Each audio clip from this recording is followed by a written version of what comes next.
എന്റെ ചെറുപ്പക്കാരാ, സ്കൂളുകളിലേക്ക് പോകുന്ന പ്രിയപ്പെട്ട നിന്റെ പെങ്ങളെ പോലെയുള്ള പെൺകുട്ടികളെ നോക്കിയിട്ട് അവരുടെ കണ്ണുകൊണ്ട് ഹറാമിലേക്ക് നീ പായിപ്പിക്കല്ലേ ചെറുപ്പക്കാരാ. ഇന്നിവിടെ ഈ വാലിന്റെ സദസ്സില് ഇന്ന് പരിപാടി വച്ചിരിക്കുന്നത് എന്റെ പ്രിയപ്പെട്ട കൂട്ടുകാരായ എന്റെ യുവാക്കളാണല്ലോ. എന്റെ പ്രിയപ്പെട്ട സ്നേഹിതന്മാരോട് പറയാ, നമ്മുടെ കണ്ണുകൊണ്ട് ഹറാമിലേക്ക് ഞങ്ങൾ പോകല്ലേ. നീ എത്ര പെൺകുട്ടികളെ നോക്കിയാലും ആരുടെയൊക്കെ മക്കളെ നോക്കിയാലും ശരി തന്നെ, അല്ലാഹു നിനക്കൊരെണ്ണത്തിൽ നിന്റെ തലയിൽ എഴുതി വെച്ചിട്ടുണ്ട്. അതല്ലാതെ മറ്റൊരു പെണ്ണ് നിനക്ക് കിട്ടാൻ പോകുന്നില്ല. അതുകൊണ്ട് എന്തുകൊണ്ടാണ് ചെറുപ്പക്കാരാ കണ്ണുകൊണ്ട് ഹറാമിലേക്ക് പോവുക? അതുകൊണ്ട് പഠിച്ചോ, ഇദാ ഉൽഖൂ മിൻഹാ, ആ നരകത്തിന്റെ ഇടുങ്ങിയ കുഴിയില്ലേ, ആ കുഴിയിലേക്ക് അങ്ങിട്ട് പോയാ, ആ കുണ്ടിലേക്ക് അങ്ങിട്ട് പോയാ പിന്നെ എന്റെ പ്രിയപ്പെട്ടവരെ അനങ്ങാൻ കഴിയില്ല. ലാ യമൂതു ഫീഹാ വലാ യഹ്യാ, അവിടെ അല്പമെങ്കിലും ആശ്വാസം കിട്ടുമെന്ന് വിചാരിക്കണ്ട, അല്പമെങ്കിലും ചൂടം നിളവാകുമെന്ന് വിശേഷിപ്പിക്കണ്ട. ഒലിക്കുന്ന ചീഞ്ചല മാണതിൽ ലഭിക്കുന്നത്, ഒലിക്കുന്ന ചീഞ്ചലമാണ് നരകത്തിൽ കിടക്കുന്നത്. കിടക്കുമ്പോൾ അതിങ്ങനെ കോരി നിനക്കങ്ങോട്ട് തരുന്നത്. ചൂടേറ്റുകൊണ്ട് വെള്ളത്തിന് വേണ്ടിയിട്ട് വിളിക്കുമ്പോ, ഓ തീക്കുണ്ടിൽ കിടന്നുകൊണ്ട് വിളിക്കുമ്പോ സുബ്ഹാനല്ലാഹ്, എന്റെ പ്രിയപ്പെട്ട പെണ്ണ്, അവരത്ത് മറക്കാതെ പോകുന്ന പെണ്ണ്, ഈ ദുനിയാവിന്റെ ചതിയിൽ പെട്ടുപോകുന്ന ചെറുപ്പക്കാരാ, അല്ലാഹു നമുക്ക് സ്വർഗം തരട്ടെ, അല്ലാഹു നമുക്ക് ആഫിയത്തുള്ള ദീർഘായുസ് തരട്ടെ. നരകത്തിന്റെ കുഴിയിൽ പോകുന്ന ഒരു പ്രവർത്തനങ്ങളും ഞങ്ങൾ ചെയ്തു പോകല്ലേ ചെറുപ്പക്കാരാ. അതികഠിനമായൊരു ദാഹമാണ് അവർക്കുള്ളത്, തിളയ്ക്കുന്ന ചീഞ്ചലമാണതിൽ ലഭിക്കുന്നത്. ചൂടേറ്റു മുഖമെല്ലാം ഉടൽ കരിയുന്നതാ, തലമുടി കരിഞ്ഞതിലുള്ള തോലിളകുന്നതാ, ഉള്ളിൽ കടന്നാൽ കുടലുകൾ നുറുങ്ങുന്നതാ, ദ്വാര വഴിയത് മുഴുവനും ഒലിക്കുന്നതാ. ഇന്ന് ഹറാമിലേക്ക് പോകല്ലേ പ്രിയപ്പെട്ടവരെ, ഹറാമിന്റെ പടുകുഴിയിലേക്ക് പോകല്ലേ പ്രിയപ്പെട്ടവരെ. അങ്ങനെ പോയി കഴിഞ്ഞാ എന്റെ മുസ്ലിമേ, നരകത്തിന്റെ പടുകുഴിയെ സൂക്ഷിക്കണം. അതിൽ പെട്ടുപോയാൽ അല്ലാഹുവേ, കുറച്ച് സമയം എനിക്കൊന്ന് തന്നു പോയാൽ, ഇനി ഞാൻ വന്നുകൂടി ദുനിയാവിലേക്കൊന്ന് കടന്നു പോയാൽ ഇനി ഹറാമ് ചെയ്യില്ല അല്ലാ, ഹറാമ് ചെയ്യില്ല റബ്ബേ എന്ന് പറഞ്ഞിട്ട് കാര്യമില്ല. അല്ലാഹു നിന്റെ വായ്ക്കകത്തേക്ക് തിളയ്ക്കുന്ന ചീഞ്ചലം ഒഴിക്കുകയാണ്. ചൂടേറ്റു മുഖമല്ല ഉടൽ കരിയുന്നതാ, തലമുടി കരിഞ്ഞതി ുള്ള തോലിളകുന്നതാ. ആർത്തിയോടുകൂടി ആ ചീഞ്ചനമുള്ള പാത്രം അങ്ങോട്ട് വായ്ക്കകത്തോട്ടടിപ്പിക്കുമ്പോ നിന്റെ മുഖത്തിന്റെ തോലുരിഞ്ഞു പോയില്ലേ, നിന്റേതായിട്ടുള്ള മുഖത്തിന്റെ തോലുരിഞ്ഞു പോയില്ലേ, പോയി അസ്ഥികൾ വെളിയിലേക്ക് ഇങ്ങനെ കാണുകയാണ്. അവരവസ്ഥ വരാതിരിക്കണമെങ്കിൽ എന്റെ പ്രിയപ്പെട്ടവരെ, ഇവിടത്തെ ജീവിതം നമുക്ക് നല്ലതല്ല, ഇവിടത്തെ ജീവിതം നമുക്ക് ശാശ്വതമല്ല.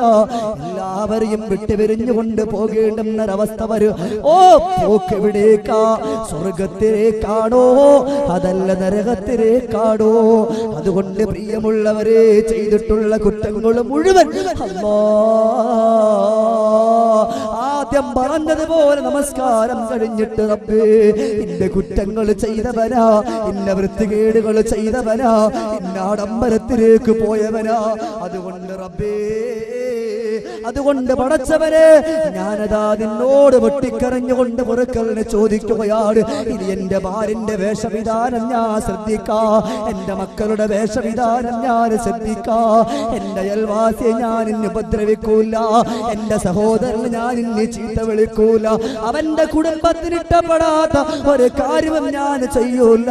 മുസൽമാന്റെ കടമയിൽപ്പെട്ട ഒന്നാമത്തെ കടമ കഴിഞ്ഞു, രണ്ടാമത്തെ കടമ കഴിഞ്ഞു, മൂന്നാമത്തെ കടമ ഏതെന്നറിയോ? അവന്റെ കുടുംബ ജീവിതം തമ്മിൽ താറുമാറായിട്ടുണ്ടോ, അവിടെ നിന്ന് വിട്ടുപിരിഞ്ഞു പോയിട്ടുണ്ടോ, ആ കുടുംബ ജീവിതത്തെ അവൻ ഒന്നാക്കട്ടെ. അങ്ങനെ അവന്റെ പ്രിയപ്പെട്ട ഉമ്മാനെ വെറുപ്പിച്ചുകൊണ്ട്, പ്രിയപ്പെട്ട ഉപ്പാനെ വെറുപ്പിച്ചുകൊണ്ട്, സഹോദരങ്ങളെ വെറുപ്പിച്ചുകൊണ്ട് ജീവിച്ചു പോയാ എന്റെ ശബ്ദം ശ്രവിച്ച ഇത്രയും നേരം ക്ഷമയോടെ നല്ല മനസ്സോടുകൂടി ഇവിടെ തമാശകളില്ലെങ്കിലും കോമഡി ഇല്ലെങ്കിലും ഇവിടെ ഇരുന്നുകൊണ്ട് കേട്ട നല്ല മനുഷ്യരെ, കുടുംബ ബന്ധം വിട്ടുപോയിട്ടുണ്ടെങ്കിൽ ഇൻഷാ അല്ലാഹ് ഇന്നിവിടെ നാൾ കഴിഞ്ഞിട്ട് പോയിട്ട് നമ്മുടെ ബന്ധുമിത്രാദികളോട് ആരോടെങ്കിലും പിണക്കമായിട്ടുണ്ട് എങ്കിൽ ഇൻഷാ അല്ലാഹ് ഇനി ഞാൻ മിണ്ടാതിരിക്കില്ല, എന്റെ ഭാര്യന്റെ കുടുംബക്കാരോട് മിണ്ടാതിരിക്കില്ല, എന്റെ പ്രിയപ്പെട്ട ഉപ്പാന്റെ കുടുംബക്കാരോട് മിണ്ടാതിരിക്കില്ല, എല്ലാവരോടും ഞാൻ അസ്സലാമു അലൈക്കും അങ്ങോട്ട് ചെന്നുകൊണ്ട് സലാം പറഞ്ഞു. അവരെ സലാം അടക്കുകയില്ല എങ്കിൽ നിനക്ക് കുഴപ്പമില്ല, നീ ചെന്നുകൊണ്ട് മിണ്ടണം, നീ ചെന്നുകൊണ്ട് സംസാരിക്കണം. അവർക്ക് രോഗിയായ നീ അവരുടെ വീട്ടിലേക്ക് പോകണം. അവർക്ക് മാത്രമല്ല അക്രിം ജാറക വലൗ കാന കാഫിറാ, നിന്റെ പ്രിയപ്പെട്ട നിന്റെ കുടുംബക്കാരെന്ന് മാത്രമല്ല നിന്റെ അയൽവാസികളാണെങ്കിൽ പോലും അവർ രോഗിയായിട്ട് കിടന്നാൽ, അവർ ബുദ്ധിമുട്ടുകൾ അനുഭവിച്ചാൽ നീ അവിടെ ചെല്ലുക. അക്രിം ജാറക വലൗ കാന കാഫിറ, നിന്റെ വീട്ടിനപ്പുറത്തുള്ളത് ഒരു അമുസ്ലിം ആകട്ടെ, അതല്ല ഇനി ഏത് ജാതിക്കാരനാവട്ടെ, ഹൈന്ദവനാകട്ടെ ക്രൈസ്തവനാകട്ടെ, അവനെ നീ സ്നേഹിക്കണം, അവനെ ബഹുമാനിക്കണം. അവനിക്കൊന്ന് രോഗിയായാൽ അവനൊരു ഹിന്ദു മതത്തിൽപ്പെട്ടവനാണല്ലോ, അതുകൊണ്ട് വേണ്ട എന്ന് പറഞ്ഞുകൊണ്ട് മാറി നിൽക്കാ. വിശുദ്ധമാക്കപ്പെട്ട ദീനുൽ ഇസ്ലാം കൽപ്പിക്കുന്നില്ല. വിശുദ്ധമാക്കപ്പെട്ട നബി തങ്ങൾ ഓരോ മുസ്ലിമിനെ വിളിച്ചുകൊണ്ട് പറഞ്ഞത്, ഏതെങ്കിലും ഒരു അമുസ്ലിം രോഗിയായിട്ട് വീട്ടിന്റെ അകത്തട്ടിൽ എഴുന്നേക്കാൻ പോലും കഴിയാതെ കിടന്നു പോയാ അവനെ നീ എടുക്കണം, നല്ലതുപോലെ ശുശ്രൂഷിക്കണമെന്ന് ഒരിക്കൽ പോലും കളവ് പറയാത്ത ലോകത്തിന്റെ നായക, മദീനത്തെ രാജകുമാര മുഹമ്മദുർ റസൂലുള്ളാഹി സ്വല്ലല്ലാഹു അലൈഹി വസല്ലം തങ്ങൾ പറഞ്ഞതാണ്. അല്ലാതെ ഒരാൾക്ക് വേണ്ടി മാത്രമല്ല, ഒരു മനുഷ്യന് മാത്രമല്ല, മുസ്ലിമുകൾക്ക് വേണ്ടി മാത്രമല്ല. അതുകൊണ്ട് എന്റെ ശബ്ദം ശ്രവിച്ച മുഴുവൻ ആളുകളോടും പറയാം, ഹറാമിലേക്ക് ഞങ്ങൾ പോകരുത്. പോയാൽ ഇവിടെ പറഞ്ഞതുപോലെ നരകത്തിന്റെ പടുകുഴിയിൽ പെട്ടുപോകും. അല്ലാഹുവേ, എന്റെ ശബ്ദം ശ്രവിച്ച് ഇത്രയും നേരം ഇവിടെ ഇരുന്ന് ഒരാളെയും നീ നിന്റെ നരകത്തിന്റെ പടുകുഴിയിൽ കടത്തല്ലേ റഹ്മാനെ. ആത്മാർത്ഥമായിട്ട് അമീൻ പറഞ്ഞോളൂ. എന്റെ ദുആക്ക് ഒരു പവറില്ല, നിങ്ങൾക്ക് ആ പവർ. അല്ലാഹു ഇവിടെ ഇരിക്കുന്ന മുഴുവൻ ആളുകൾക്കും സ്വർഗം കൊടുക്കണേ റഹ്മാനെ, സ്വർഗം കൊടുക്കണേ അല്ലാഹുവേ, ജന്നാത്തുൽ ഫിർദൗസ് തന്നെ കൊടുക്കണേ അല്ലാഹ്. അതുകൊണ്ട് സഹോദരങ്ങളെ, നരകത്തിലേക്ക് പെട്ടുപോകുന്ന ഒരു പ്രവർത്തനം നമ്മുടെ കണ്ണുകൊണ്ട്, നമ്മുടെ മനസ്സുകൊണ്ട്, നമ്മുടെ കാതുകൊണ്ട് നമ്മൾ ചെയ്യാൻ പാടില്ല. നരകത്തിലേക്ക് പോകരുത്. അല്ലാഹു നമുക്ക് അല്ലാഹുവിന്റെ അർശിന്റെ തണല് കിട്ടുന്ന ഉത്തമ മുത്തഖീങ്ങളുടെ കൂട്ടത്തിൽ അല്ലാഹു നമ്മെ ഏവരെയും ഉൾപ്പെടുത്തി അനുഗ്രഹിക്കുമാറാകട്ടെ. അതുകൊണ്ട് ഞാൻ പറഞ്ഞു ചുരുക്കുകയാ, എപ്പോഴാണ് വിട പറഞ്ഞു പോകുന്നത് എന്ന് പറയാൻ കഴിയില്ല, ഏത് സമയത്താണ് വിട പറഞ്ഞു പോകുന്നത് എന്ന് പറയാൻ കഴിയില്ല. ഞാൻ അവസാനിപ്പിക്കുകയാണ് ഇൻഷാ അല്ലാഹ്. കൂടിപ്പോയാൽ 10 മിനിറ്റ് കൂടി. എന്റെ സഹോദരങ്ങളെ, ലോകത്തിന്റെ നായകൻ പറഞ്ഞു, ഒരാൾ ഇവിടെ ജീവിച്ചിരിക്കുമ്പോ, ഈ ദുനിയാവിൽ ജീവിച്ചിരിക്കുമ്പോ അവന്റെ മരണം അവന്റെ കൂടെയുണ്ടെന്ന് അവൻ മനസ്സിലാക്കണം. ജിന്ദഗി ഇൻസാൻ കി മാനിന്ദ മുർവേ ഖുശ്നുവാ ഷാദുബി പൈദാ കോയിദം ശഗശഗയാ ഉദ്ഗയാ ഓ രഹി ഹേ ഉമർ ദമസ്കം ചുക്ക ചുക്ക റഫ്ക റഫ്ക ദംബദം. വെള്ളത്തിലേക്കിടുമ്പോ ആ ഐസ് കട്ടി എപ്രകാരമാണ് അലിഞ്ഞു ചേരുക, ഇതേപോലെയാണ് ഓരോരോ വ്യക്തിയുടെയും ആയുസ്. ജിന്ദഗി ഇൻസാൻ കി, മനുഷ്യന്റെ ആയുസ് എന്ന് പറഞ്ഞാൽ മാനിന്ദ മുർവേ ഖുശ്നുവാ, ഒരു മരക്കൊമ്പിൽ ഇരുന്നു കൊണ്ട് പാടുന്ന ഒരു കിളിയെ പോലെയാ. ഷാഹുബി പൈദാ കോയിദം ശഗശഗയാ ഉദ്ഗയാ, ഏതെങ്കിലും ഒരു കുട്ടിയോ ഏതെങ്കിലും ഒരാളോ ആ കിളിയുടെ പാട്ടെന്ന് കേൾക്കാൻ വേണ്ടി വെളിയിലേക്ക് ഇറങ്ങുമ്പോ ആ കിളി വളരെ പെട്ടെന്ന് ചിറകിട്ടടിച്ചുകൊണ്ട് പറന്നു പോവുകയാ. ഇതേപോലെയാണ് മനുഷ്യന്റെ ആയുസ്. അതുകൊണ്ട് വമാ തദ്രി മാദാ തക്സിബു ഗദാ, നാളെ എന്താണ് ചെയ്യാൻ പോകുകയെന്ന് എനിക്കോ നിനക്കോ പറയാൻ കഴിയില്ല. എന്റെ പ്രിയപ്പെട്ട ചെറുപ്പക്കാരാ, ഇന്നീ പരിപാടി ഇവിടെ സംഘടിപ്പിച്ച എന്റെ പ്രിയപ്പെട്ട കൂട്ടുകാരാ, ഇതൊരു ഉൾപ്രദേശമാണെങ്കിലും അൽഹംദുലില്ലാഹ് ഇന്നെന്റെ വാലുകക്കാർ ഇവിടെ ഒരുമിച്ച് കൂടി എന്റെ ഉപ്പയെ പോലെ ഉള്ള എന്റെ പ്രിയപ്പെട്ട ഉപ്പമാര്, എന്റെ സഹോദരനെ പോലെ ഉള്ള എന്റെ പ്രിയപ്പെട്ട സഹോദരന്മാര്, ഞാൻ നിങ്ങളോട് പറയാ, വമാ തദ്രി മാദാ തക്സിബു ഗദാ, നാളെ ഞാനും നിങ്ങളും ഇതേപോലെ നാളെ വന്നിരുന്നുകൊണ്ട് വാല് കേൾക്കാൻ പറ്റുമെന്ന് കഴിയില്ല.